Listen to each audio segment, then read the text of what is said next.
Hello and welcome to NSN Connect from National Skills Network. Through NSN Connect, we would like to bring in several conversations with people who have contributed immensely to the skills education and entrepreneurship landscape in India. It has been our endeavor through National Skills Network to raise important issues, to delve deeper into these issues and look at few important action points that can be implemented to get the outcomes that we desire as we go ahead and reignite the skilling landscape in India. The post-pandemic world has brought in new challenges, and we are all aware of the kind of changes that we need to make skilling, training, higher education impactful.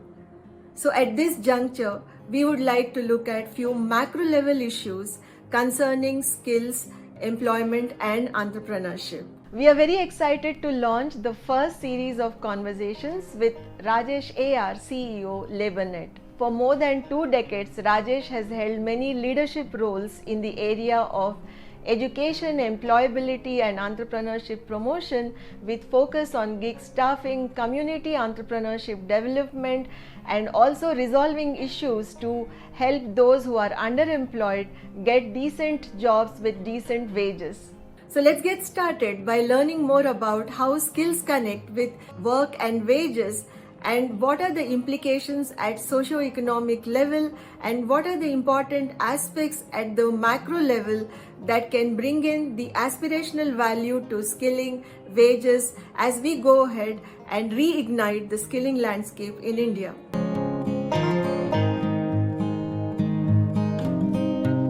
In the series of conversations that we have planned, there is something that comes to my mind as the first and most important. For NSN, the tagline is making skilling aspirational.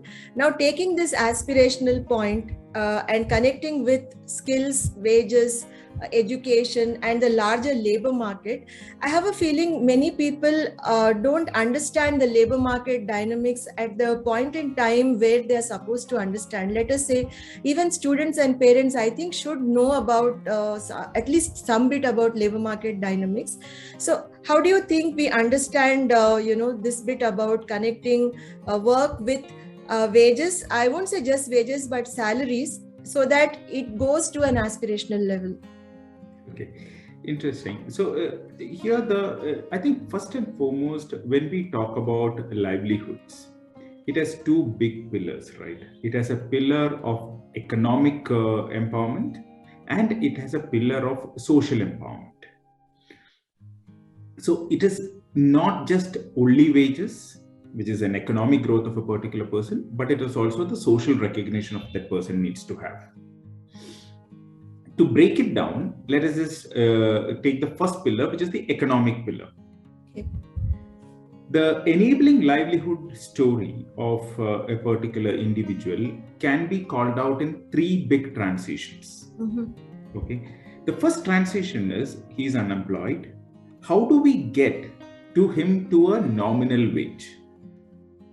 That is, how fast we can skill him, how fast we can match his existing skill set to a particular job or a particular wage and get him to the labor market. He may not be, he may be earning 200 rupees per day, 300 rupees per day based on his present skill sets and move it to the nominal wage. That's the first transition. The second transition is, now that he has a nominal job, wage job, how do we move him from that nominal wage to a decent wage? That is, let's take, if a person's his nominal wage is 250 or 300 rupees, how do I move him to 1,000 rupees per day? Mm-hmm. That requires, again, information to be matched on his existing skill set to the various job vacancies which is there, at what wages it is being offered, at what locations it is being offered, and to move on. Skills again plays a bigger role. And that might take another couple of years, or that might take 1 or 2 years. The third transition is, now that he has got 1,000 rupees per day, can I move him to an aspirational wage? Okay, which is what he may have to migrate from that particular pin code to other place. He may have to embrace technology. He may have to move gain more and more skills through the digital platforms so that he moves to an aspirational wage. These three transitions enable a particular person to solve the wages problem, that is from a 0 to a 2,000 or a 3,000 rupees, whatever his aspirational wages. Yeah. I think this is a very clear picture about how one can see growth also in terms of what a person can earn through wages or salaries. Now, the other point here is you have already mentioned about skilling playing an important role. I think it also means that RPL will play an important role here when you're talking about zero to, moving zero to nominal type of thing. So there is scope for RPL, there is scope for basic level the entry level training, and then of course advanced training and upskilling. So I think all these three can be easily tied to this framework. How do you think one can go ahead and get started by understanding whether we are applying this framework or not in the first place? So this brings to the aspect of the second pillar, right? The social pillar. Mm-hmm. And when we talk about the social pillar, I think one important statistic is to be noted. India doesn't have a problem with unemployment. Our unemployment percentages has been in the ratio of maybe 5 to 6% or 6 to 7%. But our clear problem is the people who is earning $1 to $2 a day, which is in the range of 250 to 300 billion people. With no consistency of work. So, which means our problem is productivity, our problem is wages, our problem is social recognition of that particular wages. Yeah. Okay. Once we align to this, if you see in the first transition where there is no job to a nominal job, what plays out is an information requirement, saying that what kind of a course I need to take to get into the labor market faster. In that particular pin code, he or she may not be able to move out of that particular pin code for various social, economic reasons. So he needs to undergo a basic training, which in the parlance of PMKY, short-term training, kind of a model, where he gets a skill set in 600 hours of learning or 400 hours of learning and moves into the labor market. Yeah. Okay, so that's the first part. From the nominal wage to a decent wage, now comes the first stage of RPL. Mm-hmm. And now he has acquired a particular skill set. He's working in a particular environment. Maybe he's working at an auto service garage in an informal sector way. He's working as a cook. He's working as a construction worker. He's working as a data entry operator. He's working as a financial analyst. It can be anything. RPL comes at level 3 and 4, where he has to be assessed on his data, knowledge, skills, and behavior. In different words, NOSS, performance criteria, knowledge criteria, general skills, etc.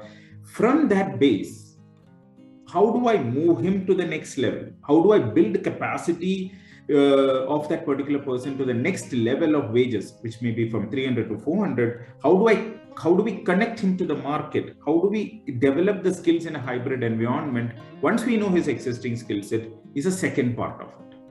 Yeah. Okay, so he moves into the word of upskilling, RPL, etc. comes in, and that has to be again converted back to the credits into the ecosystem. Then comes the third stage, where he may have to migrate from decent wage to an aspirational wage. Most of the components will remain the same, just that the levels of an RPL, the levels of an upskilling, the levels of things just moves up, and he has to be more digitally savvy. He has to be more aligned to what is happening in the external environment, embrace technology, etc., to move into the last stage. Yeah, so the social angle that you were trying to, tell us more about is also connected with the effort this person is putting in, he or she. It's not just something which is facilitated by an external agency, but I think this calls for a lot of awareness at the individual level itself, where that aspiration to do well, to grow, to excel, to, become better and better every day, I think has to be somehow conveyed to the people. especially to the young people. And again, I guess in mid-career level, this means something else, so that people know that there is nothing like I learn something and I stop at that and then I get a stable income, which I think it's not possible today even with a government job. So if they have to keep growing and earning, so learning and earning kind of go together. I think this is a very strong message which you're conveying today through this talk of yours.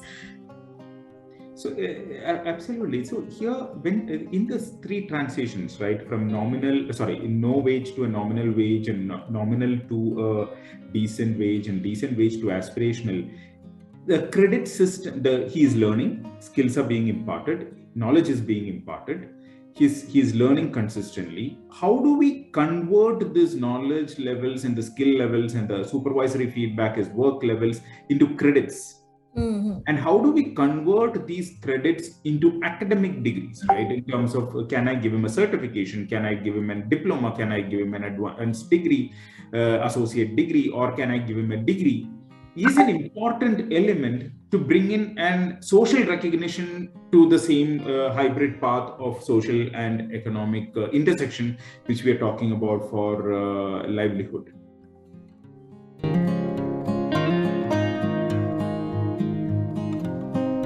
Give you a one macro number onto it. India is in the top 5 countries if we look at the GDP. Mm-hmm. Okay. But if we look at per capita GDP, I think we are ranked in the range of maybe 140. Okay.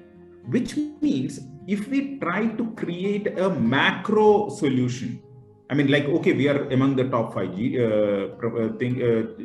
growing GDPs of the things, but per capita GDP of our country is very low.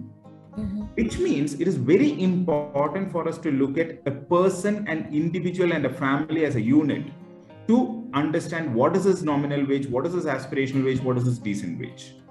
Okay. So it is not a place, it is not Telangana, it is not a pin code. Within that particular pin code or within that particular taluk, within that particular district, you may have different individuals which will have different aspiration of nominal, decent, and aspirational wage. So it's difficult to saying that in Telangana, this is the nominal wage, this is the things, etc. Second part of it is, one of the most important element is, if you are born in economic wastelands, or when I say economic wastelands, in terms of where there are no economic developments, then your aspiration of wages might be lower. But if you are born in a Bangalore, Delhi, Bombay, those kind of a place, your aspirational of a wage can be much higher. So it has different factors to decide what is a nominal, decent, and an aspirational wage. Okay, so what we understand is it is based on various parameters, which could be geographical, socio-economic, developmental, and many other things, right?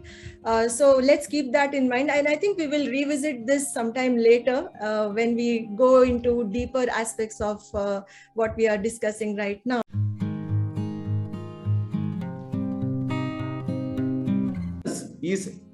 It can happen by switching jobs. That means he has acquired a new set of skill sets. He is now moving to a different level of a job within the same hierarchy. He can move from sector to a different sector. Mm-hmm. Or he can have combination of multiple sectors. Like, for example, lower down the hierarchy of our informal sector, a construction worker doubles up as an agricultural worker during the agricultural season. Our system has tuned towards saying that, oh, you started off a career as a finance executive, or systems are so rigid, you will go as manager, senior manager, VP, senior VP, president, in a very hierarchical way. But when we look at outcome as wage, we can also look at multi-sectors, you're leveraging the same skill sets to earn better. Right.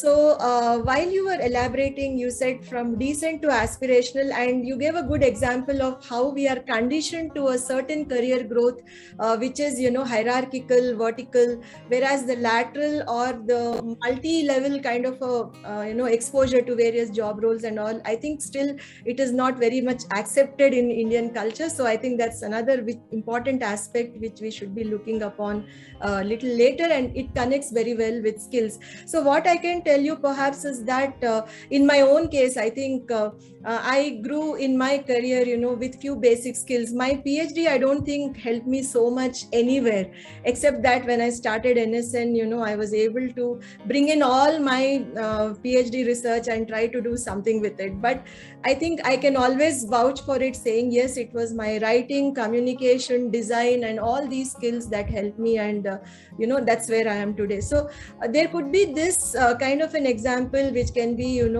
explored in various levels. There could be people at very junior levels or entry levels who would have started, like you said, somebody could have started as a mason, but then would have gone on to become an executive in the hospitality sector. Nothing stops this person, right? Some young girl would have started as an engineer, but she would have then become a fashion designer. So I think they are taking their skills as a base to build their careers and not something else. It's a very interesting point, right? And COVID just accelerated that.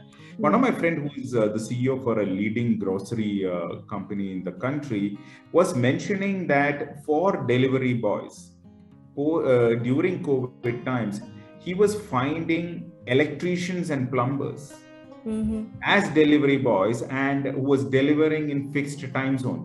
When I say fixed time, so it's maybe 3 to 5 early morning delivery slots, etc., which was a different and those kind of people which has got from different skill sets and who had to work not just as delivery boys but also as an electrician and plumber were coming into his delivery or a supply chain network. So it is these kind of multi-sector leveraging the skill sets across multi-sector, things is intrinsic to enable a livelihood.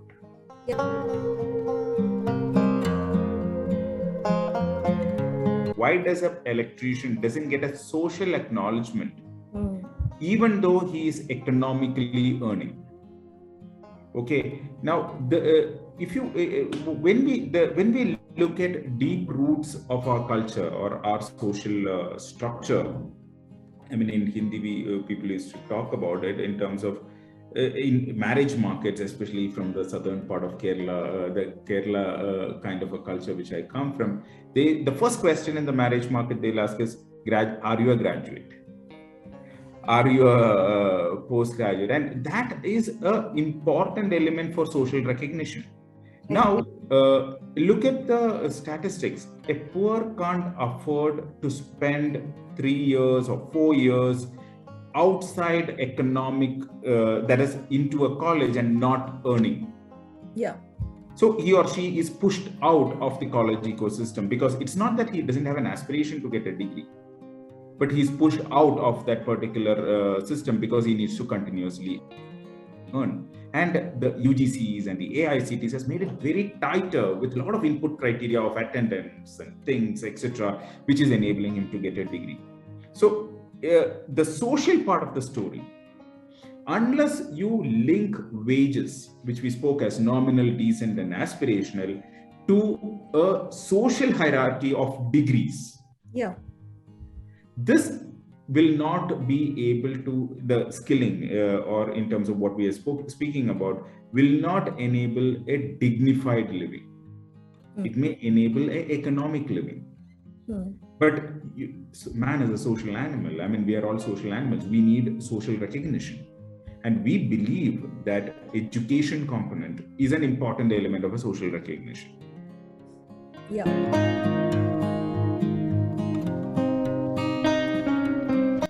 So we just spoke about skills, work, labor market, and many other aspects of understanding this basic thing, how they are all connected. And you spoke about these three important transitions.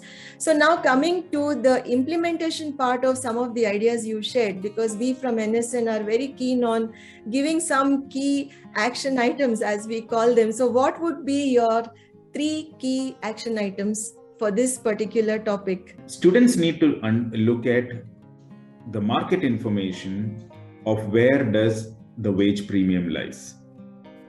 The second aspect of it, how do we acquire the skills to get that particular wage premium? Third, which are the kind of opportunities of the companies and its extended value chain they need to tap into to ensure that they get that wage premium, which means they need to look at the companies which is recognizing that particular skill set or particular wage premium. While doing these activities in terms of acquiring skills or getting on the job work, they need to look at which are the universities or the academic providers which can give them credits on this upskilling as well as on the job training, so that they can have a pathway to a degree. So this was good for the students, Rajesh. What about the institutions like, say, training centers, academic institutions? How do they work closely with the industry to make sure that this happens? So let us look at from a training center perspective. They need to have a working relationship with the companies where they can place these students. Look at what kind of jobs are available for their students to get placed. Now, a job has to get defined in terms of a qualification pack. A job description has to be defined in terms of National Occupation Standards, its performance criteria, its knowledge criteria, and the general skills required to perform that job well. It is not in terms of a standard JD maybe that company is looking at. So this articulation from a common JD to a language which academics or a training can understand is the job from a training center. Mm-hmm. Okay, so I think those are the important points that we need to act upon. Thank you so much for sharing them, Rajesh. Thank you. In this episode, we saw how important it is for us to learn about the connection between skills, work, and wages, and also try to see how the big picture gets formed as we talk about skilling and connect it with human capital development. And the action points shared by Rajesh are absolutely important to go back and reflect on. We will proceed with these conversations in the coming episodes, and I invite you to be with us and subscribe to our channel and hit the bell icon to get the recent updates. And don't miss any of these episodes which are a part of reigniting the skilling landscape in India. I hope you found this useful, since the objective of this conversation is to raise issues and to unearth few important points. We would like to hear from you, your reflections, your suggestions, your views, and your comments. Thank you so much for being a part of this episode. We look forward to be connected, and watch out for the next episode of Reigniting the Skilling Landscape in India. Thank you. Goodbye.